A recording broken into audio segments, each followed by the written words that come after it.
saveur divine. Cette bonne nouvelle du royaume sera prêchée dans le monde entier pour servir de témoignage à toutes les nations. Alors viendra la fin.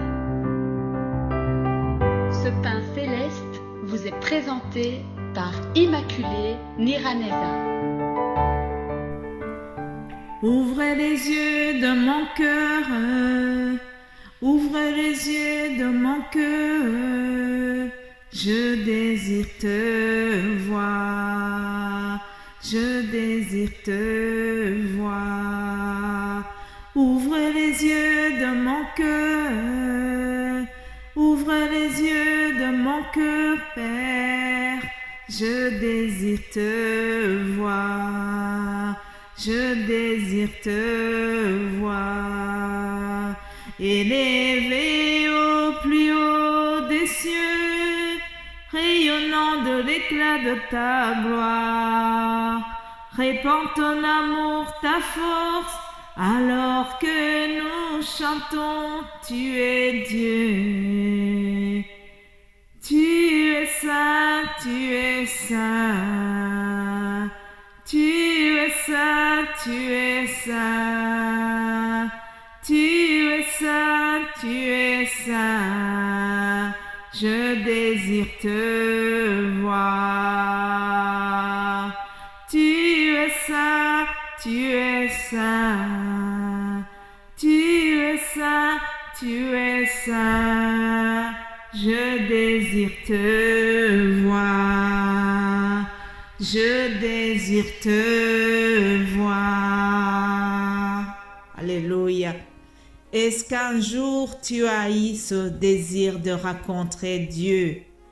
Est-ce qu'un jour tu as eu vraiment ce grand désir, cette grande soif de parler à Dieu? Moi-même qui vous parle, je désire servir Dieu le Père Céleste. Je désire le rencontrer un jour. Je désire le faire connaître autour de moi, à ceux qui n'ont jamais entendu parler de lui. Je désire toucher ceux qui sont encore aveuglés par l'ignorance, aveuglés par l'ignorance de Dieu, ceux qui sont dans l'endurcissement du cœur. En effet, chers amis, hier je vous ai parlé de comment nous sommes appelés pour être la lumière, et aujourd'hui je vais vous parler de l'aveuglement spirituel. Nous sommes appelés pour toucher ceux qui sont aveugles spirituellement. Alléluia. Lisons la parole de Dieu, c'est elle qui nous conduit chaque jour. Parole de Dieu, 2 Corinthiens chapitre 4. Je vais commencer par le verset 2, partie B. Mais en publiant la vérité, nous nous recommandons à toute conscience d'homme devant Dieu. C'est l'apôtre Paul qui parle. Si notre évangile est encore voilé, il est voilé pour ceux qui périssent, pour les incrédules, dont le Dieu de ce siècle a aveuglé l'intelligence, afin qu'ils ne voient pas briller la splendeur de l'évangile de la gloire de Christ qui est l'image de Dieu. Je répète ce verset parce que j'ai envie que vraiment vous reteniez bien les mots-clés que nous allons voir après. Mais en publiant la vérité, nous nous recommandons à toute conscience d'homme devant Dieu. Si notre évangile est encore voilé, il est voilé pour ceux qui périssent, pour les incrédules dont le Dieu de ce siècle a aveuglé l'intelligence, afin qu'ils ne voient pas briller la splendeur de l'évangile de la gloire de Christ qui est l'image de Dieu. Chers amis, quand je parle, quand je fais ces enseignements, je sais que je m'adresse à un public très large, un public qui va écouter ce message via le YouTube. Il y a plusieurs catégories de gens.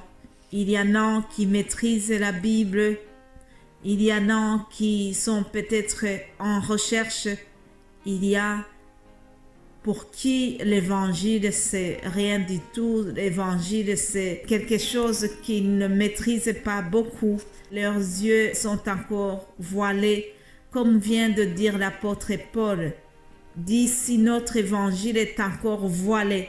Il y a des personnes pour qui malheureusement l'évangile n'est pas encore bien clair dans leur tête parce que malheureusement ils n'ont jamais eu peut-être des personnes pour leur expliquer. Ils n'ont jamais connu, ils ne sont pas nés dans une famille chrétienne, ils ne sont pas nécessairement vraiment informés sur toutes les choses concernant l'évangile de Christ. On va dire qu'ils sont encore voilés. Mais il y a aussi une autre catégorie qui sont vraiment voilés parce que leur cœur est endurci.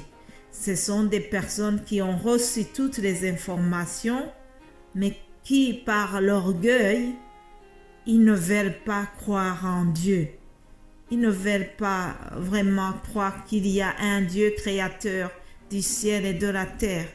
Il y a quelqu'un qui m'a dit, lorsque je lui parlais de Dieu et de ce qu'il a fait, de l'évangile et tout, il m'a dit, moi, je n'ai pas envie de croire en tout ce que vous me racontez. Je n'ai pas envie de croire que la Bible est inspirée par Dieu. Pour moi, je pense que la Bible est un roman comme tant d'autres. Je n'ai pas envie de croire qu'il y a la résurrection. Moi, je crois aux énergies, à plusieurs choses, plusieurs arguments pareils qu'elle m'a sortis.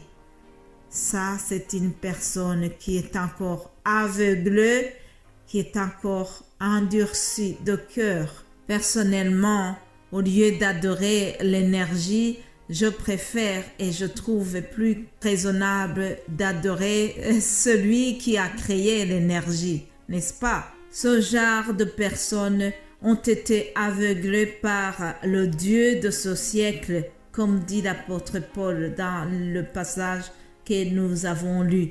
Il y a le Dieu de ce siècle qui les a aveuglés, qui a aveuglé leur intelligence. Et ainsi, ce genre de personnes ne veulent pas voir briller la splendeur de l'Évangile. Cependant, chers amis, si vous et moi, nous avons eu cette grâce de connaître l'Évangile et de connaître Jésus-Christ, nous avons la responsabilité d'amener ces gens, de les éclairer et d'essayer de les sortir de l'aveuglement. Savez-vous que l'endurcissement du cœur, c'est aussi l'aveuglement.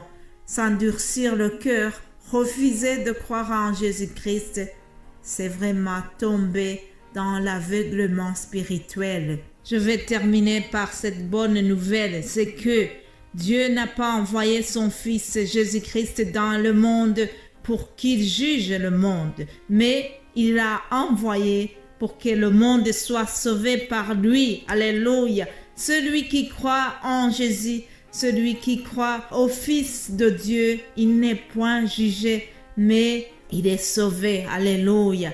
Le jugement de Dieu concerne ceux qui n'ont pas cru au Fils. L'évangile de Jean chapitre 3, 19 nous dit que ce jugement, c'est que la lumière étant venue dans le monde, les hommes ont préféré les ténèbres à la lumière parce que leurs œuvres étaient mauvaises. Mais bien-aimés de Dieu, prions pour que les hommes viennent à la lumière de Christ. Prions qu'il n'y ait plus d'endurcissement des cœurs pour que les gens deviennent vraiment dociles et qu'ils acceptent la parole de Dieu que nous envoyons chaque jour. Que Dieu ouvre leurs yeux. Alléluia. Soyons vraiment des serviteurs et des servantes de Dieu pour ouvrir les yeux aux aveugles de ce monde. Alléluia. Soyez bénis et nous allons continuer par la grâce de notre Seigneur. Amen.